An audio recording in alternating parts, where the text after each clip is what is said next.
Hey guys, welcome into another episode of 410 Sports Talk. I'm James Haskell along with my co-host Glenn Martin. As always, we're really excited to have Evan Brennan on the show. He is an NFL agent for both coaches and players. And so we're really excited to talk about, this draft, the process, the uniqueness of it, and kind of some things that are going on as far as that process goes. So once again, Evan, thanks for coming on. And Glenn, we'll let you lead us off here, man. All right, cool. Well, Evan, thanks again for coming on. With this obvious restrictions that, the virus has imposed, how much more important this season was the combine for all players, but especially, some of those players that may be from smaller schools and don't get as much exposure? How much more important was the combine this season? Combine was huge. It allowed teams to, first and foremost, check a lot of boxes of different types of information that they need to get on players, getting their full medical, having them meet with doctors, doing that interview process, having position coaches weigh in, really, quote unquote, getting their hands on a guy, seeing him run, getting verified numbers, get verified measurements that they may not get in other spots. All those kinds of things are things that, teams can get along the way through pro days, through private visits, through private workouts, etc. But at the combine, all those things can and do occur, and it makes teams feel more or less comfortable with the player rather than unknown, as hundreds and hundreds of players are today without those things in place.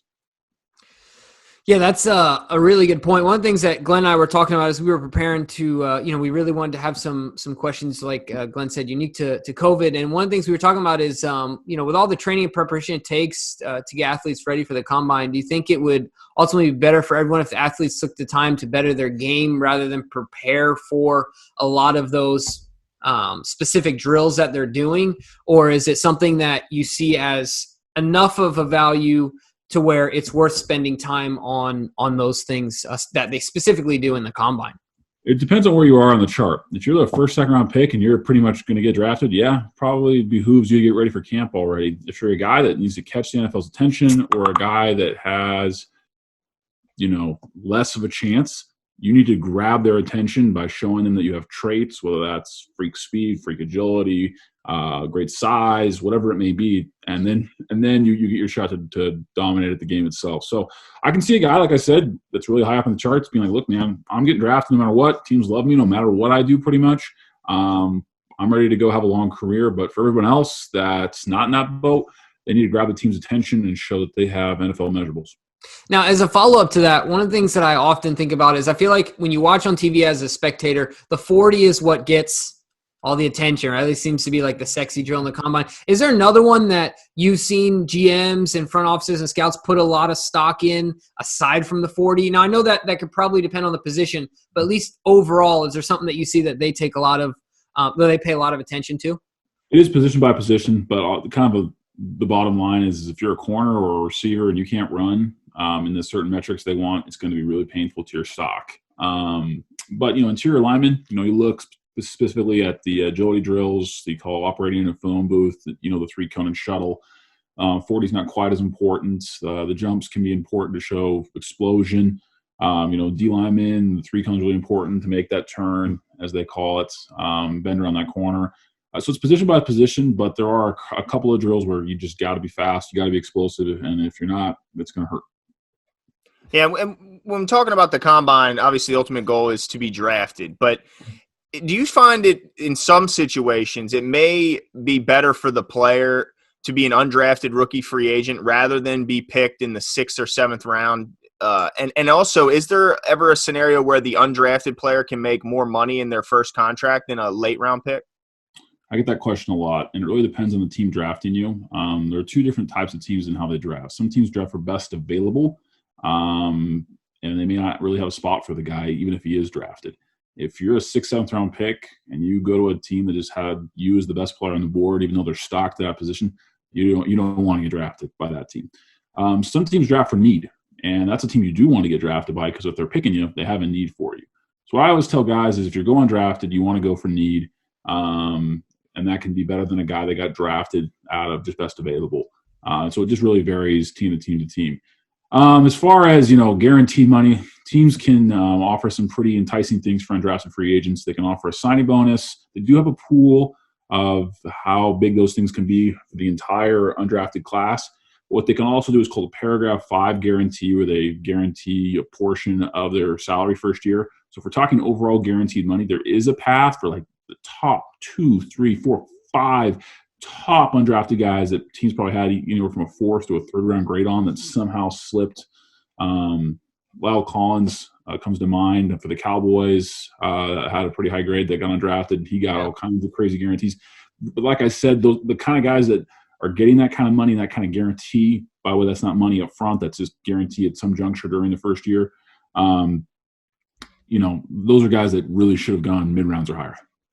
Gotcha. So following up to that, obviously, no disclosure needed or anything like that, but have you noticed there are some teams, you talked about different drafting approach, but once they have the guys into the locker room, or not necessarily into the locker room, once they've drafted the guy and they're working on that contract, are there some teams that are just notoriously like cheaper than other teams when it comes to both drafted and undrafted rookies, in comparison to some teams who are easier to work with?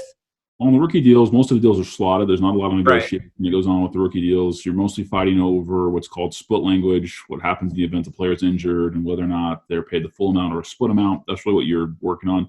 As far as negotiating deals for undrafted players, some teams kind of take a shotgun approach. They offer most of their guys between $5,000 and $7,000, and every player, except for a couple, are kind of offered the same amount. Some teams take that pool that I spoke about and they heavily weigh it towards 2 or 3 players.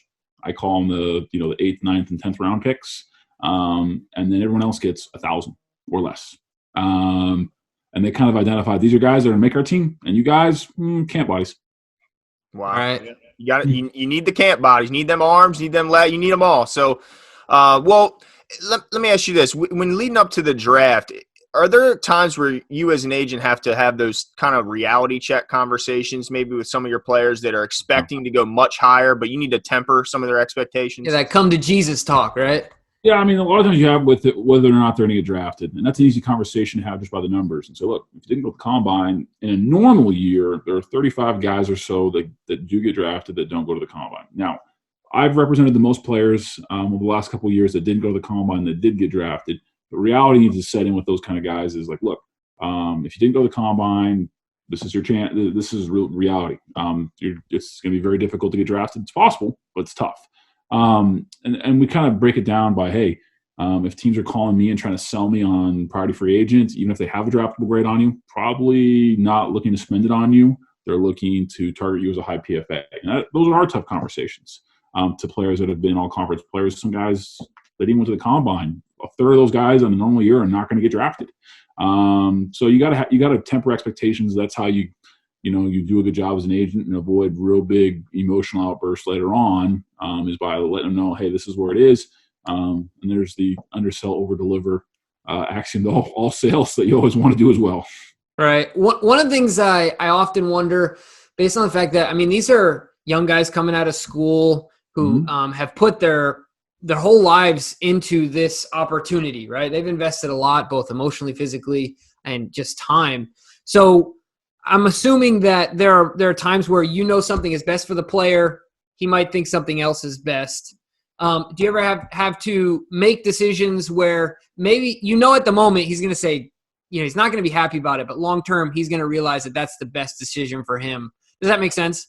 Yeah, and NFL teams will make it easy on us. There's what's going on these 2 weeks is there's a massive deception by teams selling on priority undrafted free agents. What guys don't know is a lot of these guys are not going to make the team that get brought into camp. And what the NFL teams want to do is they want to have the best camp as possible, even if they don't have spaces for all these guys. So they're going to target 40, 50 players, and they're going to put the GM on them. They're going to put the head coach on them. They're going to put everyone in their mom, just fill in their mind with how the next coming of Walter Payton. And they know it's deception. It's straight like these guys aren't going to make it. Most of these guys aren't going to make it. And it makes it really difficult for you as an agent to go back to that guy and say, look, Jim Harbaugh's calling you, but, Harbaugh's calling you, but you're not going to make that team. They're stacked at your position. But he called me, man. He told me I'm going to make it. And you're like, listen, let me tell you, let's look at their depth chart. Let's look at how much money they have tied in that position. Now let's look at this team. They've got only 2 guys at your position. one guy's on an expiring contract, the other guy is an undrafted guy from last year. You can go and make things, but they haven't even called me. I've talked to them. It's that kind of thing that you're fighting against, is the emotion. So the teams are trying to make this an emotional sale, and you're trying to make it more an analytical sale, and there's that kind of dynamic that's going on. Well, what about this? One of my favorite Ravens is Gus Edwards. Mm-hmm. He was an undrafted guy, and he's found success in the NFL.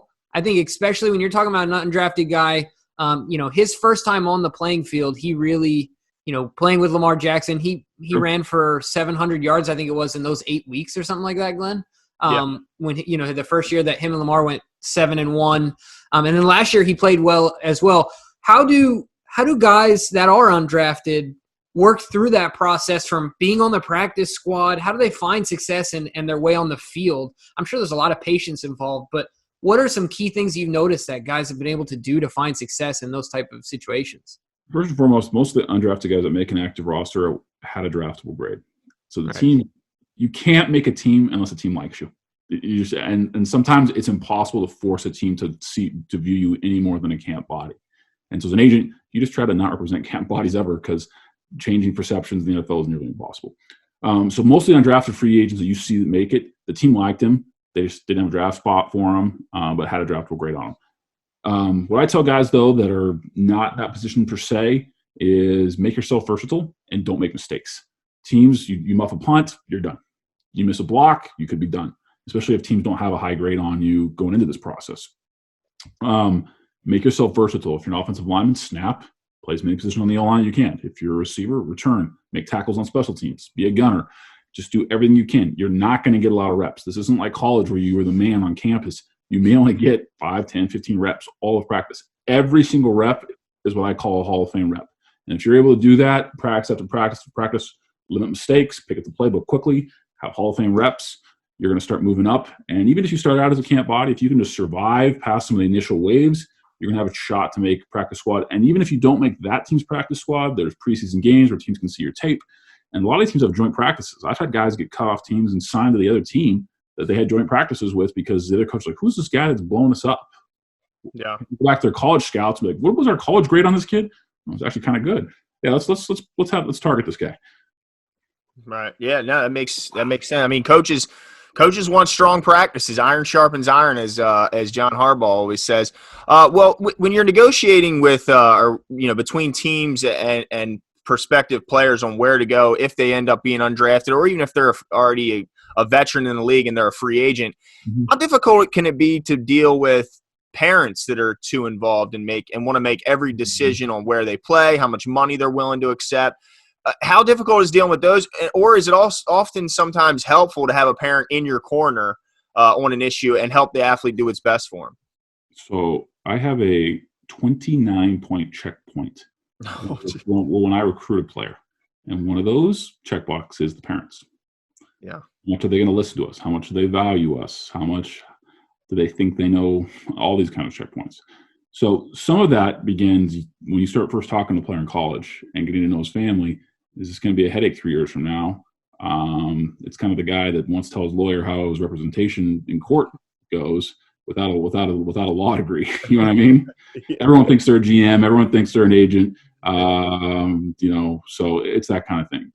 And part of it's just making sure that you constantly have control over, what they're thinking, and making sure that good information is going in their head, making sure they live in reality, making sure that you've sold yourself and you continue to sell yourself as someone that really knows what they're doing. If you allow them to think that you don't know what you're doing, or you don't have a pulse on this, or you don't care, or there's other motives, some of that's on you, because you let that creep in there and you didn't do a good job on mitigating it. Constantly sending comparisons to players at their position, what they're getting paid, and living in reality. You've played this many games. This guy's played in this many games. It's an offensive lineman. This guy's been to this many Pro Bowls. You've been to this many Pro Bowls. This guy's caught this many passes. This guy entered the league at this round. You entered the league at this round. This deal was negotiated then. You're negotiating now. All these different comparisons, and because that's really how deals are done, is through player comparisons. Yeah, you mentioned those player comparisons. Just a follow-up to that.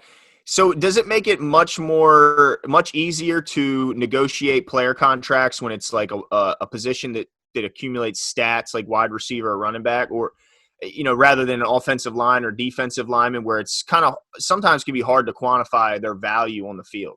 You got to get creative. So I represent Luke Rhodes for the Colts, the highest paid long snapper in NFL history. Nice. That's a long snapper. Yeah. He got a very large deal to be a long snapper. But what people don't know is he's a former All-American linebacker in college and actually made the Colts roster as a linebacker on their active roster before transitioning into being a long snapper. So showing the Colts that he could save him a roster spot. He had a massive effect on their net punting, and his first year starting as a long snapper, their net punting went way up, and him having a huge, impact on that, and using some kind of out-of-the-box metrics, letting him understand kind of what the market was for a long snapper year after year after year, using his age in favor, saying that doing a deal now allows him to get him in his prime versus these one-year deals that take place later in long snappers' careers. So that's just one example where there was not a lot of stats with a long snapper, but you have to be very, very creative, and you have to use the market and use the strengths of the player against that market, and getting the deal you want. And that's awesome. I don't know if you've ever seen the show Better Call Saul, but that makes me think when he gets the guys off from being killed down to just a broken leg, he's like, I'm the best lawyer in the world, man. I just took you off a death sentence to 6 months probation, right? Like, doing some creativity like that is really cool. One of the things I wanted to talk to you about is just the challenges that you're facing as an agent as far as COVID goes, COVID-19. What are you doing, or how are you working with the guys that you represent to get tape out there based on the fact that, pro days aren't happening? I mean, what we saw on ESPN was like Tua and him having his pro day and things, but not everybody gets the publicity that Tua does. So what are you guys doing to get creative to help those guys out? First of all, like I said earlier, I represent more players that get drafted that didn't go to the combine than anybody else. So a lot of players that I sign to the general public are a little bit under the radar, guys that the NFL scouts are really interested in, but may or may not get invited to the combine. Maybe they played in a big all-star game, but they weren't the star in that all-star game. And so when this started first happening, my partners and I were very much on the forefront. I believe we were the very first agents to ever stage a pro day. We did it within about 4 days after COVID shut down. Under the direction of Jim Nagy, as far as utilizing his film and his style and how we film this. We used, we were the first people to really use an NFL scout on hand to do all this. So I have a huge role in setting those up, the logistics thereof, setting up the film crews, making sure it's filmed in a certain way. I get the raw footage back. I have to edit it. To send it out to NFL teams is a massive undertaking. It probably takes me per player, per footage, per email, anywhere from 7 to 9 minutes, multiply it by 32. Right. Yeah. And that's per player. So Correct. I've spent dozens and dozens, I've spent days just shooting emails. But the response has been very good. I expect yet again to be the top agent this year with uncombined players getting drafted, which I think will be down 12 to 10 players. Wow. That's now in their senior years, how do you start to develop a target list of which players you're going to go after? Because I'm sure that, like in most businesses, the world of agents has got to be very competitive, not just for those top of the line prospects, but for all the prospects in the draft. Yeah, there's about 800 agents, about 120 are making money. When I mean money, I mean any money. What people don't know is about 200 agents leave the business every year to be replaced by 200 new ones, and that's just how it goes. Right. Every year they run out of money. I mean, bankruptcy among agents is very, very, very, very, very high. So to answer your question, bottom rule is as an agent, you don't want to represent a player the NFL doesn't like. And to be honest with you, most players in the NFL doesn't really see a future in. And they may be great college players, and that's where a lot of agents lose their money and lose their wallet, is they represent good college players but not good pro prospects. And so developing relationships with teams that can tip you off as to, hey, we really like this guy, and confirming it with 5 or 6 other contacts in the league is huge. Looking at what the NFL likes, big, tall, fast, long, not a lot of medical history, not a bunch of character problems, hardworking, smart, and finding those kind of guys and making sure that they're players that are going to play in a major all-star game. We break down the metrics. If you play in this all-star game, this is your chance of going to the combine. If you play in this all-star game, this is your chance of going to the combine, and it's like 4%. So why on earth would you represent a player that's being invited to this all-star game versus that one? So there are those kind of things that you kind of run the metrics on. Typically, big programs obviously are going to have more prospects, but you're going to face much more competition. So there's a balance between running full into a Alabama or a USC, or I live a Utah, versus going to a FCS school. There's that kind of balance. So there's all kinds of strategies. It probably takes up anywhere from 2 to 4 hours of my day each and every day. It's a lot of acquisition's huge, as we call it, client and asset acquisition. It's a lot of what I do for my company is the valuations. There's kind of a venture capitalist, private equity part of our business where we're making investments in players, and you're looking to invest in those players that are going to have the highest yield and highest return several months down the road, if not a year or so down the road. The stock and the value of the players is very volatile. And so there's mitigation considerations. So there's a lot that goes into this. It's not an exact science. It's high stakes gambling. No, for sure. So, you brought it up. So Glenn, I'm going to have to do it. I, of course, am a University of Utah alum. So I really like Zach Moss naturally. Oh, I'd like you to put Gus Edwards and Zach Moss in every video we do now. This guy is obsessed with these two guys. It's true. It is true. But with the coronavirus going on right now, I feel like we've been doing a lot of draft stuff, and it's harder to get solid projections on guys. Like you said, teams only had that one opportunity to get their hands on people, and Zach didn't have the best combine. What if you put your GM hat on, or obviously the role that you're in now, where do you see him going? Mid rounds. Mid rounds? You think he's pretty safe there? Injury history is going to hurt. Yeah. But he's an all-purpose back. It's not a super deep running back class. So it's a medium. If it was like wide receiver, teams are telling me right now this is the deepest wide receiver class in 15 years. Right. Wow. If you didn't go to the combine and you're a receiver this year, 0% chance you're getting drafted as a receiver. Because probably, literally, I had a team today tell me that you can find a number 1, maybe a number 2 in the 4th round. Jeez. Maybe you may be able to find a number 3 in undrafted free agency. Wow. And what's crazy about that is if you look at last year's rookie class of receivers, how incredibly good that was. To think that this class could be even better than last year's it's amazing. It's a little soft at corner. I've got some corners this year that I think get drafted because it's not as deep as it was at corner. Center class is kind of deep. There's some good centers in this year's class. Receiver. This is tight ends isn't that deep, but receivers really deep. Well, then let me ask you about some players, just position-wise, because middle linebacker has been a big-time position that's been mocked to the Ravens by a lot of different people. Where do you see those top 2? Where have you been hearing those top 2 might go with Queen and Murray? All over the place, man. Murray's that's a good player right there. There's a lot of different ways you go. Middle linebacker, I agree. He's probably a need for them. I can tell you how to scout a middle linebacker. What they're looking for in a middle linebacker is a guy that can cover or get to the quarterback. Obviously, you got to be able to tackle, and you got to be able to play special teams for a lot of these guys. Middle linebackers are becoming less and less valuable if you had to project on them. And the reason is because they don't impact the game that much. Not that they're not important, but the old neck roll guy, back in the early 90s, 80s, teams don't like those dudes. You got to take them out on 3rd down. You can't play with those guys on 3rd down, and so they don't give you as much value. They love guys that can cover. They love guys that can run guys down, sideline to sideline.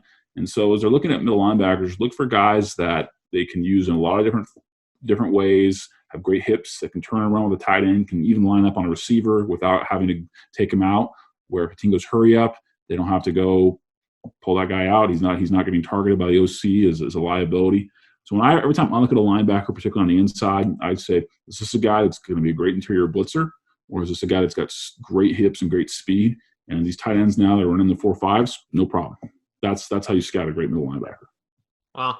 Yeah, we're really interested to see what they do as far as middle linebacker goes. One of the questions I had for you as well was, in your experience as an agent, have you had a situation where a guy just shot up the board that you were not projecting, one of the guys that you're representing, and he did better than expected at the combine, or some event in particular happened that just made him shoot up?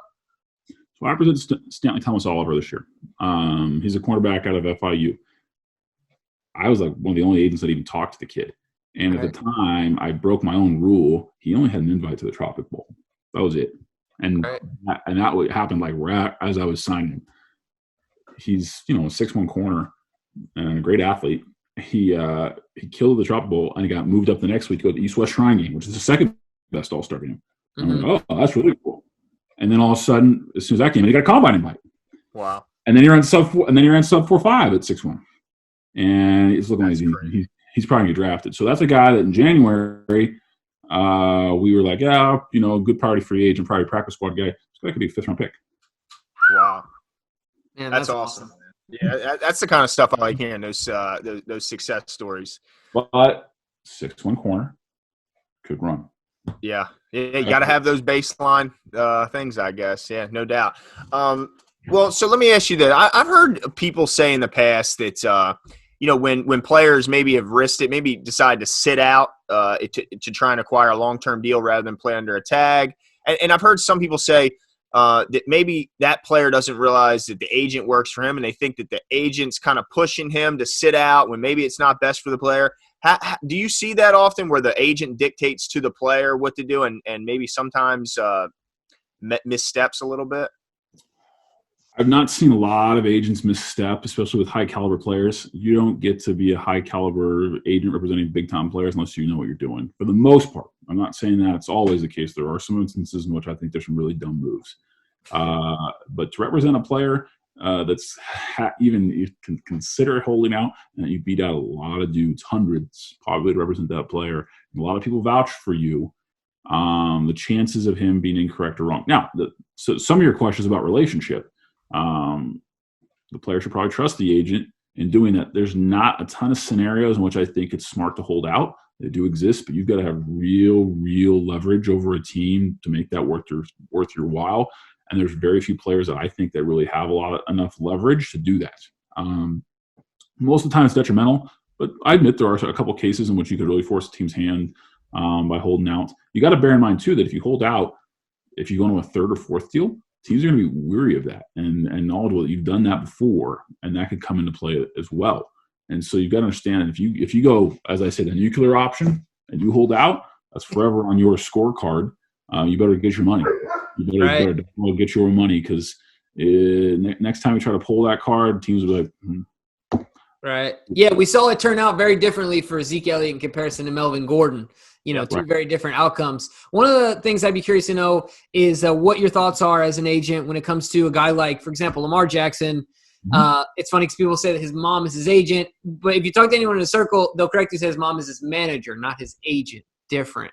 Yeah, right? manager a lot of times, that's coming from the entertainment world where people actually do hire professional managers and agents. Agents like your lawyer who's a professional that negotiates, that has degrees, and actually is the business guy. A manager's like your day-to-day. Right. If you see Entourage, that's probably a great way to see it. Ari's the agent, and the other guy you see is more of the manager. Right. That's kind of how that works. So to be an agent in the NFL, you've got to be certified by the league. You've got to sit, or by the NFLPA. That's who licenses you. You've got to sit for an examination. You've got to pay a malpractice insurance fee, and you've got to undergo a very vigorous background check. And you got to go to these events and undergo those things each and every year to maintain your license. It's no walk in the park. Right. Less than 50% pass the examination required. So there's lawyers that fail that thing. Right. And you can't become agents. So yeah, a manager's more day to day, and agents the actual business. So what would be your advice to him? He's coming off unanimous MVP right now. I guess the way that it works is he's agentless, right? Like as far as he's in a rookie deal right now, but he's going to be coming up on we're going to back up the Brinks truck unless something detrimental happens to him. Years. But what's your advice to him in a scenario like that where he's going to be going to that table with no agent, at least as it stands right now? It's tough because a lot of times agents will work back channels to kind of get a market value. And so without that kind of connection, without that kind of thing, it's going to be a little difficult to get that. Not saying that you want to encourage tampering or those kind of things, but just to understand what the market would be there if you waited out or to go through the entire process with his rookie deal and become. Obviously, they can, if it gets to that point, they could, in theory, franchise him and do other things like that. It's also, talking to teams, getting those comparisons as I talked about, really looking at those contracts, understanding where the guaranteed money is, where the non-guaranteed money is, how attainable the incentives are, and understanding a lot of different dynamics as well. A lot of times when guys want to go to different teams, I throw in tax implications. $1 million in Florida is a lot different than $1 million in California, and cost of living considerations as well. And so those things come into play. With a star player, you want to look at some of their marketing endeavors. Some guys try to say, well, yes, I'm going to get taxed a ton in California, but my opportunities for endorsements, for notoriety, PR, et cetera, platform building go way up in LA versus Indianapolis. But then there's some post-career considerations. You can get beloved in Indianapolis and not become beloved in LA, being the same caliber of player. And if you've got some post-career considerations and you want to retire to a cheap place, maybe Indianapolis. So there's a million different things swarming on that an agent does from a business standpoint. And so having someone who's savvy, who understands all the different flows and ebbs to this, both short-term, mid-term, and long-term, are huge in making these big-time considerations. Wow. Yeah, that's a good point. I guess certain players value comfort more than others, if the money isn't equal on both sides. Is that true as well? Some people, yeah. I mean, at the end of the day, people are going to go who they feel good with. Some people want someone that's legitimately really smart and really hardcore, and some people want a yes man. Yeah, right. That's how it is even as a lawyer. So you got to understand that it's the same dynamic. Right. Well, we really appreciate you coming on. We're really interested to see what happens in the draft. I think it's going to be. Yep. It's going to be fun. Hey, before you sign us off, James, Evan, could you fill us in? Have you heard anything on how the draft is going to be held and done this year? Guys, I don't get a lot more information than you do. Right. The only thing that I have that maybe the average obsessed football fan doesn't have is I see it through a slightly different lens. That's not going to happen. Literally, I was on the phone with the scout last week, and the scout said, I think they're going to add 3 rounds. Like, they're not going to do that. But then it came out the next day that the Steelers GM had floated that out there. So it's not going to happen, but it's kind of a free-for-all world right now. I don't know anything significantly more than what's not already out there. It's going to be a wild deal. I mean, these teams are trying to figure this out as much as anyone and everyone. I'm probably working harder, I hate to say this, than any other draft. Normally I work 10 hours a day. I'm working 12, 14 hours. My day started at 6 a.m. I took a call from an East Coast team yesterday morning at 6 a.m., and it finished around 11:30. And that's been my schedule literally since COVID shut down, and it will be that way all through the draft. Wow. Well, thanks so much for taking a couple minutes to spend with us on that note. Wow. Bunch of schmucks over here you're hanging out with, man. Yeah, appreciate it. We thanks for the time, and we hope for all the best for you and the guys you're representing. Why don't you let people know where they can follow you, man? Evan the Agent, anywhere and everywhere. And there's a good chance, I'm not going to make a guarantee. I've had a lot of conversations with the Ravens, either undrafted or drafted. There's an extremely high chance I will help be representing a Raven this year. All right. We have you back on after the draft? Yeah. Cool. Well, I won't guarantee it, but they're interested in a lot of my guys. Okay. Awesome. Sounds good. Well, thanks again for coming on with us. We appreciate it. No problem. We'll see you. Have a good one.